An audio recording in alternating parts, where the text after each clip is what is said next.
Welcome to the LS Carlson Law Podcast. Again, I'm partner Kirk Pearson, and we're here with Kristina Kendig. Kristina, can you introduce yourself a little bit and tell us a little bit about your background? Yeah, absolutely. So I've been in residential real estate for just over 10 years. I am currently not really in production. I am the ops manager for 5 Realty, and our biggest team is here in Southern California, but we have expanded across the country and we're in almost 19 states now. So I get to see the ins and outs of real estate transactions, not just here in Southern California, but Texas, Florida, Georgia, Tennessee, all over the country. So lots of good stories to share. Perfect. And in California, do you guys focus on a particular geographical area within California? Yeah, we have a team in Long Beach and then also in the Inland Empire where we cover Northern Orange County, Chino Hills, Corona, Eastville, and into Riverside. Okay, perfect. And part of the reason why I wanted to bring you on the podcast is so we can talk a little bit about the residential real estate market, some things that are going on. And we do a lot of work for everyday, homeowners throughout Southern California, well, throughout all of California, really. What are some things that you're seeing with the real estate market for 2025 that you think people should keep in mind? So we are still in a seller's market. Homes are staying on the market longer. So, during COVID, anybody that was looking to purchase, they knew like within an hour, they basically had to put in an offer and they were going to be paying way above list price. On some properties, we are seeing that there are a few bidding wars, and that is if it's a very desirable property and it's priced right. But other than that, we're seeing days on market being longer, a month and a half, 2 months, which is getting back into kind of a more normal market. We still have a huge lack of inventory in Southern California where we do have more buyers than we do sellers. Homeowners are holding on to that 2%, 2.5%, 3% interest. And even if they're at a point where they need to get out of the house that they're in, they're hesitant to do that because they don't want to jump into 6.5%, 7% interest. So that's where we're seeing now. But houses are still selling. We still, in our office, we're having the best month that we've ever had historically. So. Yeah, and I've seen a lot of, articles coming out with, issues facing the economy. People are calling recession. I've seen some articles talking about how the real estate market is softening up a lot in the major markets throughout the country. But it sounds like that's not necessarily the case in Southern California. Yeah, right now in different areas, like higher end luxury, you will see that it is softening a bit. But for the average homeowner that's looking to get into a property, especially those condos, townhouses, it's not softening at all. We do have offices across the country, and we're seeing like the Austin area where houses are sitting forever and there's major price adjustments. Florida, we're seeing that too. But we have offices in Ohio, Columbus, Cincinnati, and those, just flying. So when you see that national news, a lot of time it doesn't pertain to us in California. We're like a little microcosm where, we don't really go with the national trend. So here it's still moving. It's just not a lot of inventory still. Okay. Well, and that's good to know. So it sounds like they're sitting on the market a little bit longer, but they're still selling. So if people are hoping that they're going to get a discount or pay lower prices, that's not really the case. It depends on the property. We can see that we always tell our buyers, I personally like that the houses are staying. I don't like taking a buyer in and saying like, you've seen this house for 20 minutes. Let's make the biggest purchase of your life in the next hour. I like that you can go and look at other houses, come back and revisit this one in a few days or even a week to see if that's really what works for your family. The price adjustments, the longer the home is on the market, you do see those prices go down, and you do as a buyer have an opportunity to ask for more concessions, ask for closing costs, ask for a rate buy down, ask for them to pay your buyer's agent. So, the longer the home's on the market, the more desperate the seller gets. Yeah. And look, that's something that we see kind of as a real estate lawyer is, the problems kind of on the back end. And I think one of the things that has contributed to that over the last couple of years, like you say, is people making decisions very quickly and not really weighing what are the long-term ramifications here? What are the things that I'm not really looking at or contemplating? And I think a lot of it is because they felt like they needed to make a decision, right now. The agent's giving them a lot of pressure to, make an offer or accept an offer. And I think that contributes to a lot of problems. Yeah, and we see that a lot of buyer's remorse from the COVID era where they were going in and buying it. We had in our office just now, we had an issue with a client that she really loved this particular home and she got outbid on it. So she settled for another home. She hasn't even been in it 2 months and we're relisting it because it just didn't work. So, you see that where we want you as agents to make an informed decision because, the average life that a person is in a home is 5 to 7 years, and we want you to enjoy those 5 to 7 years. And it's very costly loans, inspections, and all of those things for you to go into a home, make that decision, in 20 minutes and then be stuck with it. So we don't want that to happen. What are some kind of general trends or things that, buyers and sellers should both keep in mind, maybe, going in, or we're now maybe I think approaching halfway through 2025. But what are some things that people should keep in mind if they're looking to list their property or buy a new property? Yeah, let's start with sellers. So I always prep my sellers. You want to make your house look as appealing to everyone. There's two different schools of thought on having home inspections prior to listing your home, because we can get into disclosures and talk about what that looks like for a seller. When you're selling your home in California, there's two different disclosures as a seller that lives in a property. You have a TDS and an SPQ. So those are a list of questions where you're basically giving the buyer everything that you know about the property. Is it noisy? Is there a lot of traffic? Is there a dog that barks all night? What are the improvements that you've done to the home? What are the things that are wrong with the home? Like, have you replaced your disposal? Does this shower leak? Your sprinkler system. Do you have a sprinkler system? Do you have animals? All of these things. And when you go in and you do a general overall home inspection prior to listing your home, that's opening up a can of worms that you, as the seller, may not have known that there was an issue or anything like that. Now you're on the hook to disclose that to the buyer. So I always want to be transparent, but you also know what you know as the seller. So if you want to get ahead of things, you can have that home inspection and you can either choose to have those things fixed and disclose, or you can just choose to disclose so that when the buyer comes, they're aware of those issues with the property. As a seller, you also need to be aware that in the state of California, that it's very hard to get homeowners insurance anywhere, and that's going to be an issue in almost any area in California now, especially after the wildfires. It's getting harder and harder. But just being upfront as a seller, being prepared, don't get your feelings hurt. That's the other thing. Like if I tell you, you probably should change that paint color or you should do this, you're moving out of your home. It's not going to be your house anymore. And we're trying to make it as marketable as possible. So don't be offended if your agent tells you, remove those pictures, put your kids' toys away, or let's get different pillows on the couch. They're just trying to help you. Yeah, sometimes people view that as a commentary on their interior design taste, which is what it is. But again, your eye is towards helping them maximize the value of the property. And if that means taking away the accent wall and painting it white, or taking out some cluttered furniture, again, people shouldn't be offended. They should have an eye towards what's going to help them get the best price for the property. Maximize it. And I always say too, the way that you sell your house is totally different from how you live in your home. And I'm like, I can go home and send you a video of what my house looks like now and then what it would look like if I were trying to sell my home. It's two different things because you're living in your home and you're selling your home. They're two different things.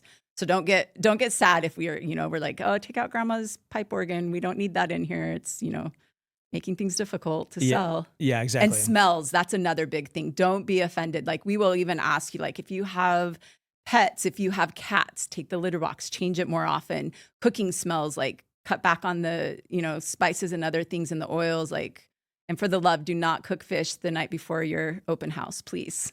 Those are hard to mask. Or a big thing of bacon or whatever's going to really stink up house. Yeah. Yep. No, those are all really good points. I mean, disclosures is a big one. I know we deal with litigated cases or issues with disclosures, and I've dealt with them on both ends, both with buyers and sellers. And the recommendation I always give people is be upfront, disclose everything that you know, be as detailed as possible, because then everything's on the up and up. The market being what it is, I don't think it typically affects things that much, whether it's price or time on the market. Seems like from what you're saying too, that's not likely to change anytime soon. And what you're doing is avoiding a problem down the line where a buyer comes to you and says, hey, you never told me about, this repair that you made or this leak that I found or whatever the issue is. It's better to kind of over disclose, make sure you're meeting all of the standards on the disclosure forms, so that a buyer is fully informed and knows what they're getting when they buy. 100%. I always tell them, be like, more details, the better. If you replace the P-trap underneath your sink and you're handy and you did it yourself, just let them know that that happened. And, garbage disposals, I can change a garbage disposal in 10 minutes. It doesn't take any time. But if I changed it 3 times in the life of, my owning that property, I need to disclose that like, hey, my kids throw stuff down there that they shouldn't, but it's something that the buyer needs to know that that's been done, because you don't want something to come back that, oh, they didn't put it in right. And that's why we always suggest too, for the buyer, do your own home inspection. Even if the seller did a pre-listing inspection, do your own home inspection. You want a second opinion on it. You want somebody else coming in there that you're paying, not the seller, to tell you what's going on. And something I always, when I'm training new agents, I say you don't know what's important to somebody. Like for me, again, changing the garbage disposal is not a big deal. The people at Home Depot know me.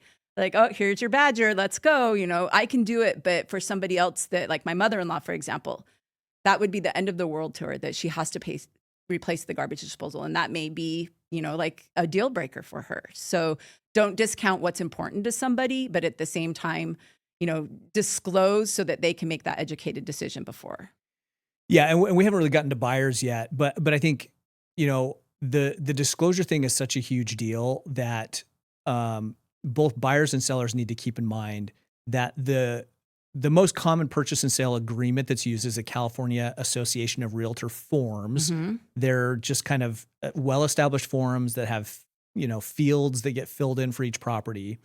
And kind of the standard language when it comes to disclosures on those forms is it says that you need to disclose something that may materially affect the desirability of the property.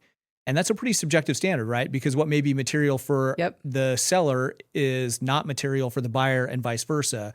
Or what may be material for one buyer is not material for another, which is why I always tell people, like, look, when in doubt, you should just disclose it and put it in the form.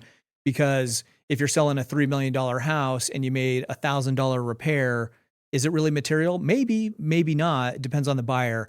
And you don't want that $1,000 thing to then turn into a $150,000 lawsuit. Yep. And it can get a little squishy. The other thing I like to point out too, and maybe you can comment on this, is the forms also explicitly say that the real estate agent is not responsible for making sure that the forms are filled out correctly, that things are being properly disclosed. It has language saying, look, you should consult a real estate lawyer. You should consult an appraiser. You should consult a contractor if you have any questions about these issues.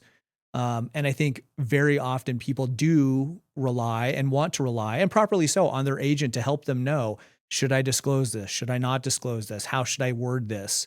What role typically will a real estate agent play in filling out the forms and kind of the transaction? Yeah. So we will not fill those forms out for you, but I would have that consultation with you and I would explain to you, just like you said, the more detailed, like when in doubt, write it out. Like even if it was something in the back of my mind, like, oh, I replaced the sprinkler head. I'm going to say there's landscaping with the sprinkler system. Maintenance has been done, sprinklers have been done, but then that also puts it on the buyer that if they have any questions, they could come back to the seller and say, hey, Kristina, Kirk said that he replaced some, maintenance was done and sprinklers were replaced. Can you tell us a little bit more about that? Is that an issue?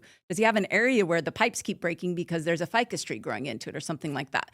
So that's their period of discovery where they can ask those questions. But me as an agent, I'm going to facilitate that. If I'm on the seller side, I'm going to make sure that you're like anything you can think of, put that in there because that's going to save you afterwards. And then on the buyer side, I'm like, hey, this is kind of a red flag. Let's get more information about it. Yeah. And I would say my recommendation to people always, especially for buyers, is to kind of do your own due diligence, look into this. And this kind of gets to the timing issue where when the market was really hot and people were like, oh, well, I've got to decide right now and I've got to way overpay. Waiving their inspection contingency, which I never allowed my buyers to do that. I'm like, absolutely not. That's the only thing that's protecting you right now. Yeah. And that gets a lot of people in trouble because sometimes you're missing these big ticket items because you're not taking the time to get your own separate inspection.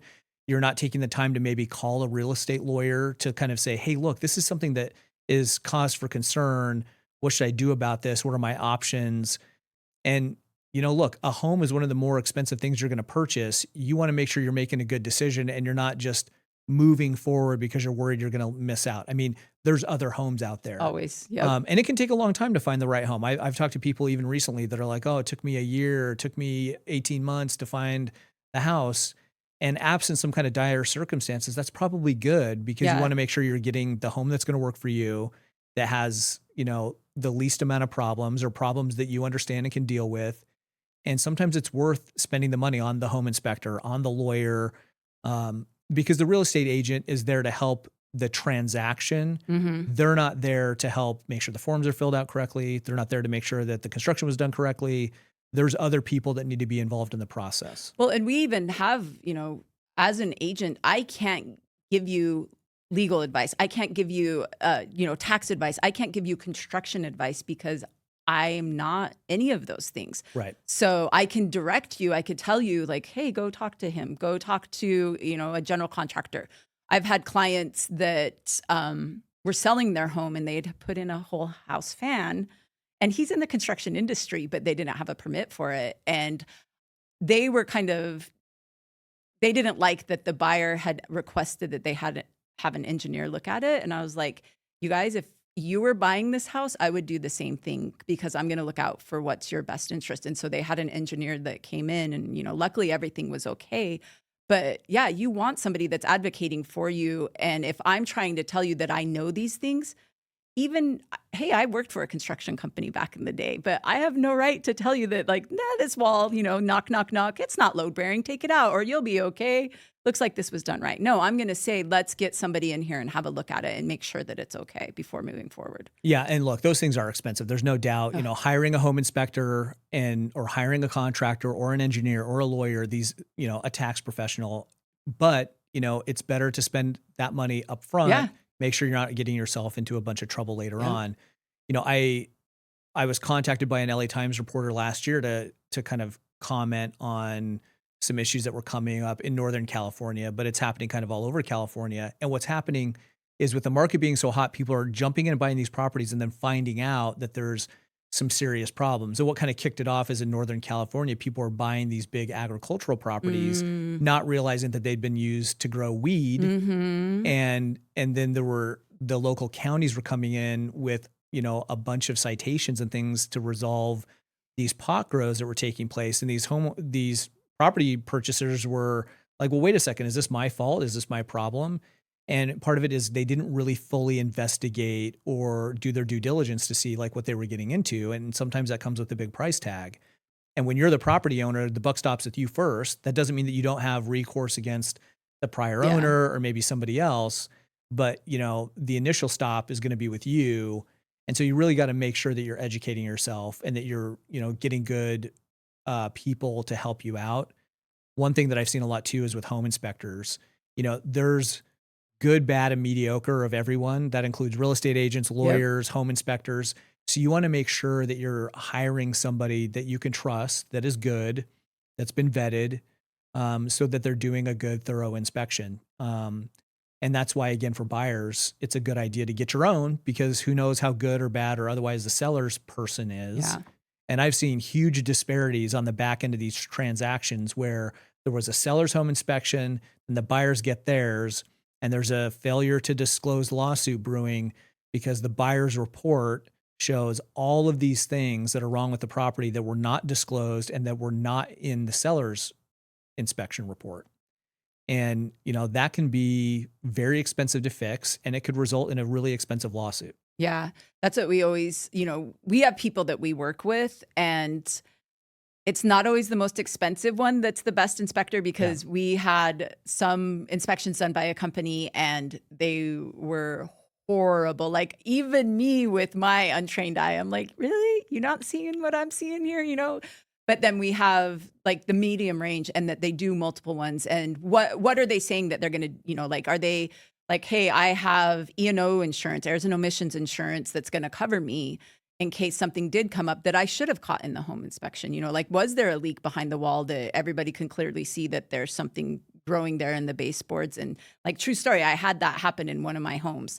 And, you want to hire and the people that are going to do the job for you, but you also want to, that's where you're a real estate agent and their experience and who have they worked for. Like if they say, that's not the best company. Maybe we should choose somebody else, or I'm going to give you a list of people that we work with that have done a great job. You know, you can look at that. I can't say to you, Kirk, use these people, but I can recommend people and listen to them. Like, but do your own due diligence and look at their reviews and call them and find out and ask them about their credentials, ask them about their insurance and all those things that are going to protect you, because you as the buyer, yeah, you're hiring me to help you, but you also have a job that you have to do on your own as well. Yeah, and it's been kind of shocking because I have seen people where they appear to spend more time going over due diligence for like an Amazon purchase Yes. versus the amount of time that they're spending vetting 100% true. a home purchase and the people involved. You know, they'll go look at every Amazon review over this thing that they're Yeah. going to buy, and then they'll do a little Google research, and they'll spend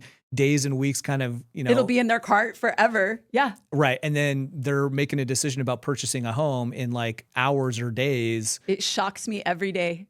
Every Yeah. day. I'm like, you're spending this much money, but you're like, okay. I'm like, maybe it's just so much you don't care. It's like above a threshold that I mean, they shouldn't. And sometimes I think people kind of get locked in, like, I got to have it, right? This is the property, but there's a lot of choices. I think that's a really good point, because we even use this as a strategy for marketing, where we'll have an open house or we'll list your house and we'll wait a whole week and we won't allow anybody to have showings until the weekend, so that there's a bunch of people at the open house and they almost get FOMO. Like, you know, they're like, oh, this house is hot, I need to do it now. And I feel like, you know, definitely during COVID, that was a huge thing that everybody's like, well, they're buying a house, I better buy a house, let's go, you know. But yeah, they just get that fear that I'm going to miss out on this. I really want this. And it's such an emotional purchase too, that you walk in and you're like, oh man, I can imagine, you know, my kids and my grandkids being Sure. here. And so you buy into that emotion a lot too. And that's what drives a lot of the purchase. You're not thinking like, is this really going to work out? Is this commute going to be okay? Is, you know, that block wall in the back that's holding up the slope, it's a little bit, you know, falling apart, but that's okay. We could fix that. You know, they're not looking at those always. They're doing it more just on pure emotion. Yeah, well, and I've seen people with some of those things like, oh, you know, there's a little slope movement here, but look, it's a $3 million house. How expensive could it be? Yeah. You know, compared to the overall purchase? Well, the answer is A it lot. could be very expensive. And it doesn't even have to be a $3 million house. You could have an $800,000 house that's like got a slope on the backside, and the cost to repair some major issue could dwarf the amount of the property, right? So it's important to kind of do that due diligence. We've kind of talked about buyers a little bit. Is there any sort of feedback or recommendations you could provide for buyers, or things that they could think about as they're kind of looking to purchase a property that we haven't maybe touched on? Yeah, a huge thing for buyers I mentioned earlier is insurance. If you know an area that you're like, hey, I know that I'm looking in Irvine in this certain neighborhood, get with your insurance agent as soon as possible, because they've even changed. You talked about the car forms. They even changed the RPA, the residential purchase agreement, that there's now a contingency on there that you are able to get the property insured if you have a mortgage. So that is one thing that we have seen that has either held up an escrow or has actually made it so that they've had to cancel because they're not able to get the property insured. And, you know, California offers the CARE program where you can get insurance through them, which, you know, you've heard on the news that like it didn't work so well in Pacific Palisades or in Altadena. People aren't getting paid out on those, and it's an expensive program. So if you can't get that property insured, you need to move on to the next one. So I always say, get your ducks in a row. There's the, you know, excitement and glamour of looking at the actual property, but you have to do the prep work if you're a serious buyer. If you're getting a mortgage, talk to your lender, make sure that everything is good to go there, get pre-approved. And if you're a real estate agent and they're a good agent, they recommend that you get a second opinion. Please get that second opinion. A lot of times there's a certain online bank that, you know, like anybody could go on and in 15 minutes get a pre-approval, but that doesn't mean that it's underwritten and that it's good to go, that they've verified everything. You want to be upfront and honest with your lender. You know, tell them everything. Hey, I have a student loan. I have, you know, 4 kids in college that I have to pay tuition for. Give them the whole financial picture up front so that they can give you a dollar amount that you qualify for, or not even the dollar amount, a payment that you're comfortable for. Because we always say, I could, you know, maybe I do qualify to buy that $3.5 million home, but maybe I don't want that payment. That's just not going to work. It might work for me now, but I know, my kids are getting older. They are going to be in high school and driving, and auto insurance for teenagers is horrible. All of these extra expenses you're going to have. Like, paint that full financial picture with your lender so that you know upfront what that payment's going to be and if it's comfortable. Because I say there's nothing worse than being house poor. Like, you still want to live your life. You don't want your house to be the only thing that you have. So being able to do that, trust. Yeah, a $3 million house that's filled with like beanbag chairs or like card tables is not that attractive either. No. And there's a lot of incidentals, and we can talk more about the insurance thing, but please continue. Yeah, no, and just trusting your agent, letting them. A lot of times we always see this happen. I don't want a house with a pool. I don't want a house with a pool. No, Kristina, don't send me houses with pools. So I'm showing you something else. And then you're like, I really wanted a house with a pool, or I have to be in this certain area, but your wants and needs aren't fitting your price point. And so, like, when they say we can't find anything there, not necessarily you can't afford anything. There's just not anything that fits your budget or what you need. Be realistic. Like, you may need to move a few, 20, 30 miles out, or it may not be the right time for you to buy. And me personally, I'm never going to pressure anybody into it. I'm there to help you. And if it doesn't work out now, it doesn't work out. But we'll keep at it and see what happens. Something may pop up. Yeah, those are great recommendations. Being realistic and focusing on the things that are really key for you, as opposed to pool, yes or no, fireplace, yes or no, do I need that fifth, sixth bedroom? You might have to dial back your expectations based off of what you can afford. And the lending, we could do a whole separate podcast on lending issues and things that come up in these transactions. That's kind of its own separate issue. But yeah, make sure that the lender is credible, that if you're getting pre-approved, it's actually a pre-approval, and that you're being upfront, not falsifying pay stubs, that you're not lying about your annual income.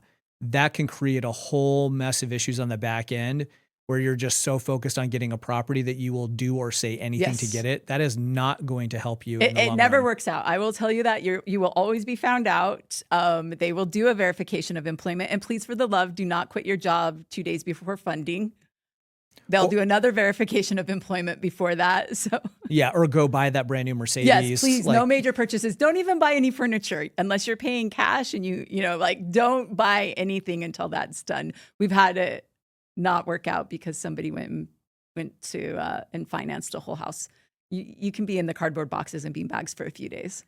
Yeah. And look, I mentioned that we'd come back to the insurance thing. Mm-hmm. The insurance issue is a huge issue. So big. It's getting better in California. They're making some steps to try to alleviate the insurance companies leaving California, but it is still a problem. So, for example, I personally know somebody in the Orange County area who lives in kind of an open space adjacent kind of hillier area, and their homeowner's insurance, I think, tripled this year because of the fire danger, right? Yep. They're on the edge of an area that has had or been close to some fires the last few years, and they still can get coverage, which is great, but it's costing expensive, several times what it did before. Yeah. And when I mean several times, you're talking about a payment that goes from like $1,200 to $3,500 per month. Yeah. And that can be a big deal. Yeah.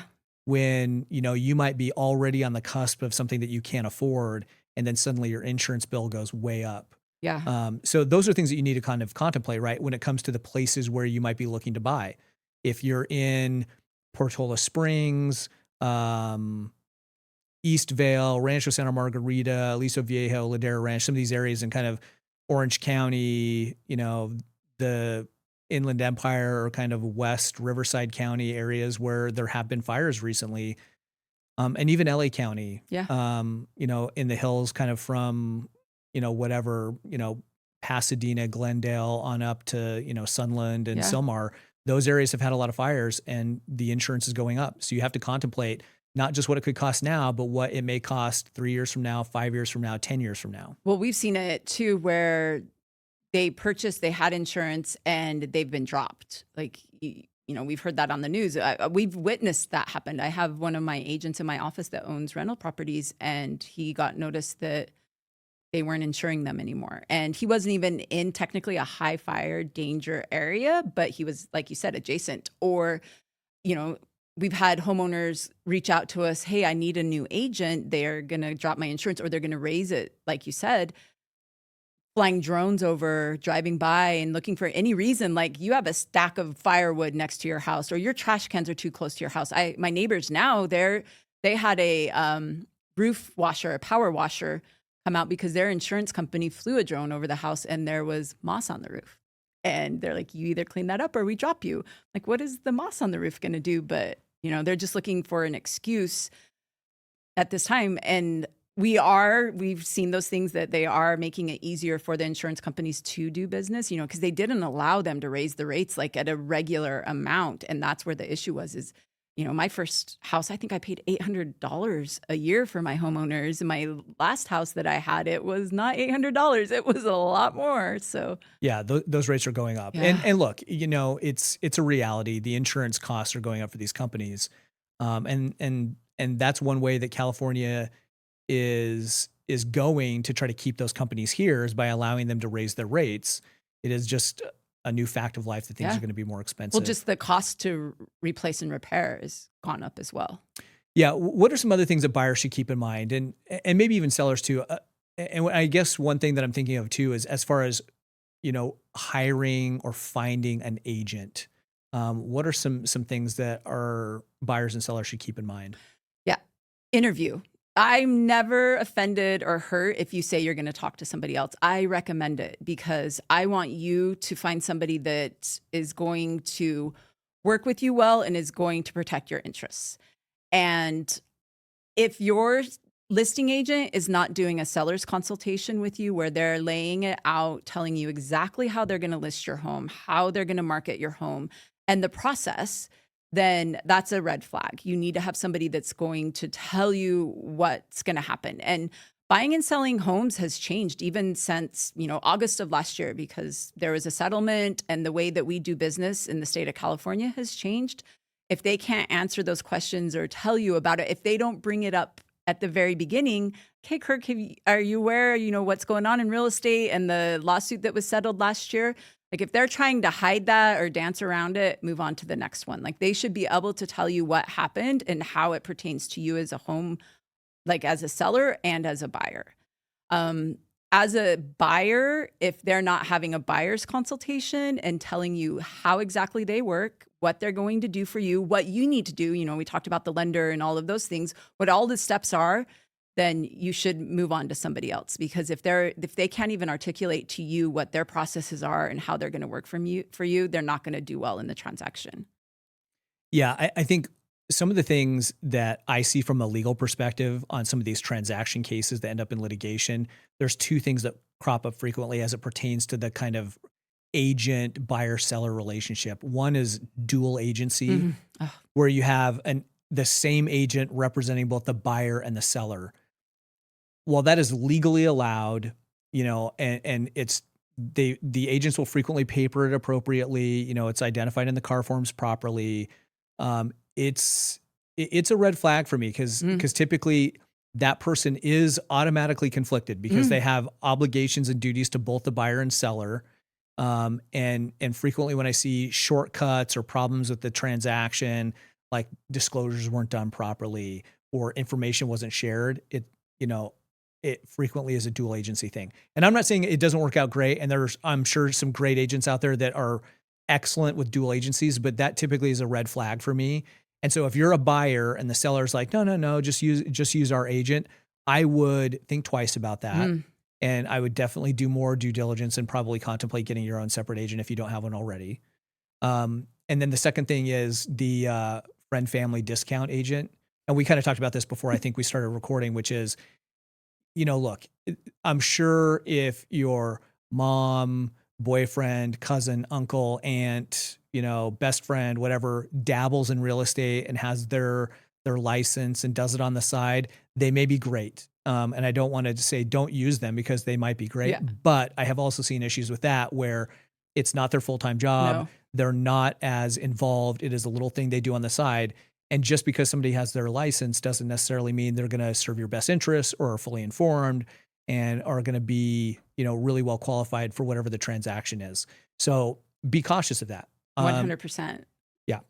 And going back to the dual agency, I'll go on record right now saying I absolutely hate it and I will not do it. If I represent a seller, I won't even do an open house for them because most people use an open house as a way to get a buyer.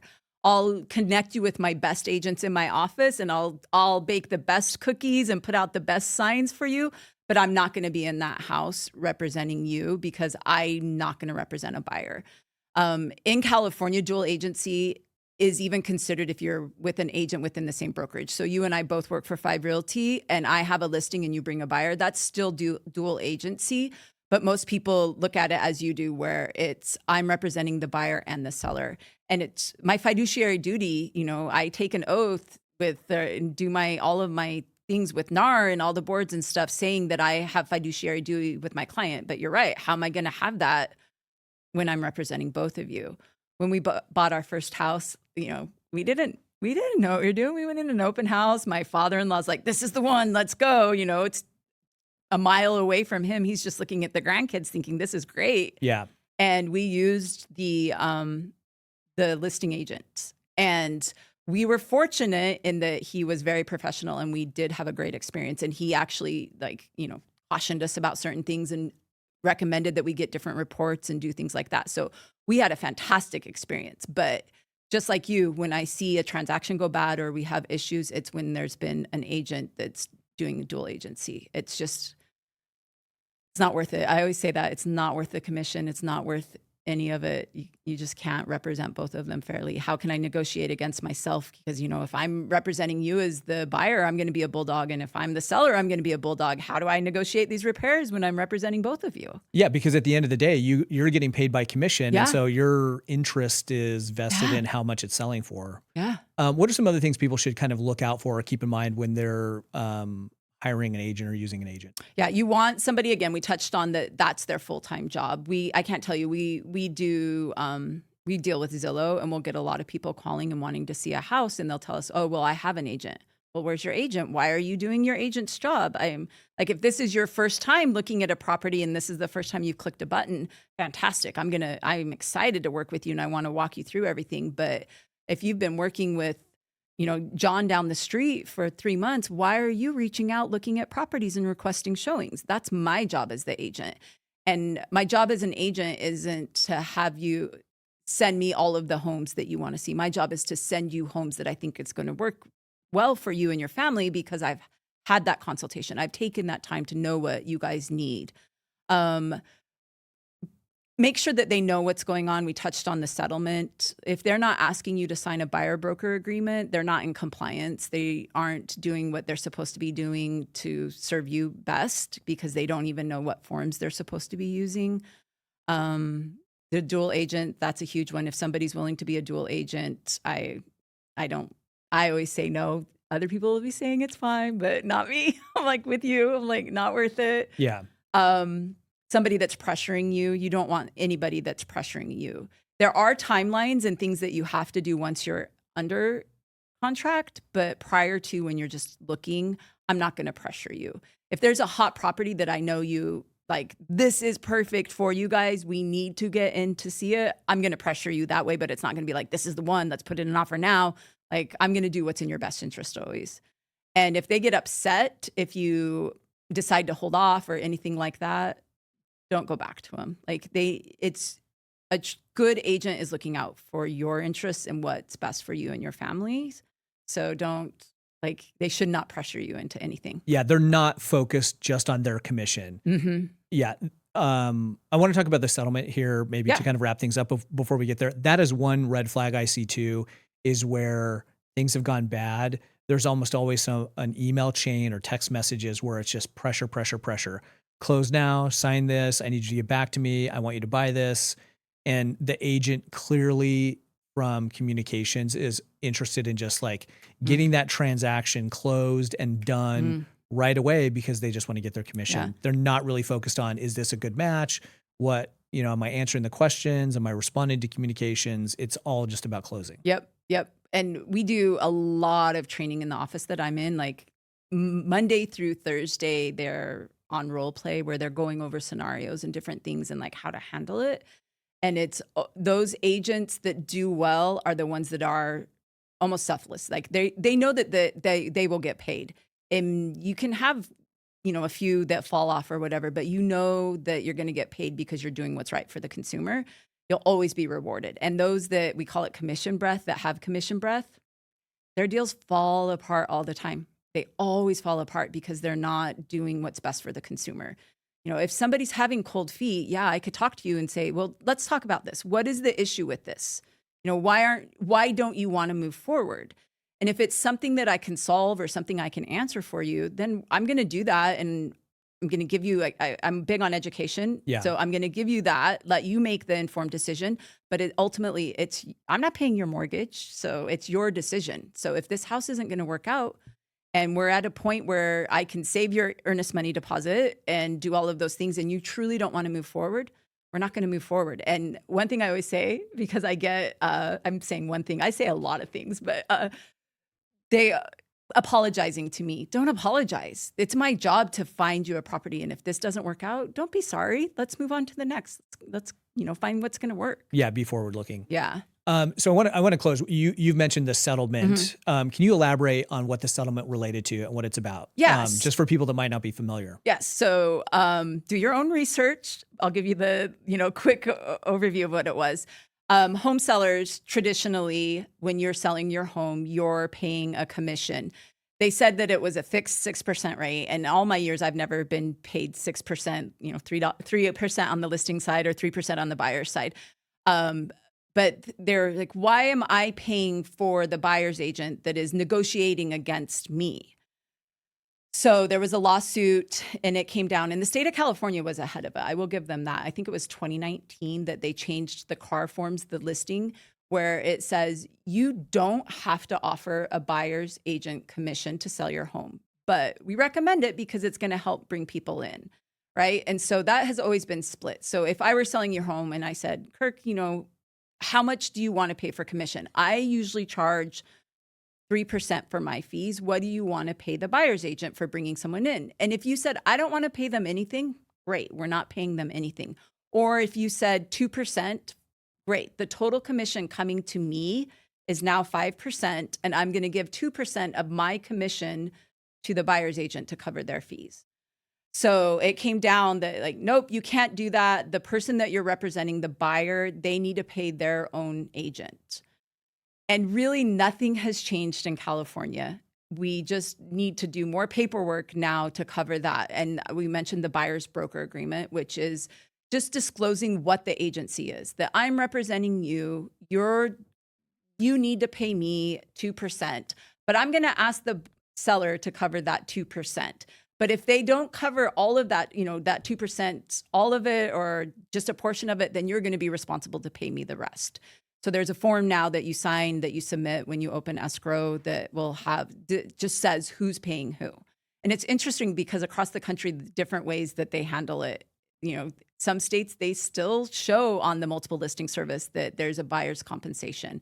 In California, CRMLS, which is the major one that we use, it does not show. It says that the seller is willing to offer a compensation, but it doesn't show an amount, which I think is fantastic. I don't know, maybe I'm a different type of agent, but if the house that you loved and the house that you wanted to get into, was only offering 1% or 0.5%, I'm still going to take you to that house. I'm still going to, work my butt off to get you into that house. But there were some agents that would look at that compensation online and they're like, we're going to skip that house.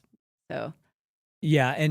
And the CAR forms do identify this. Yes. If, as part of the transaction, when you're signing the forms, it identifies who's the buyer's agent, who's the seller's agent. If it's a dual agency, what the split is for the commission.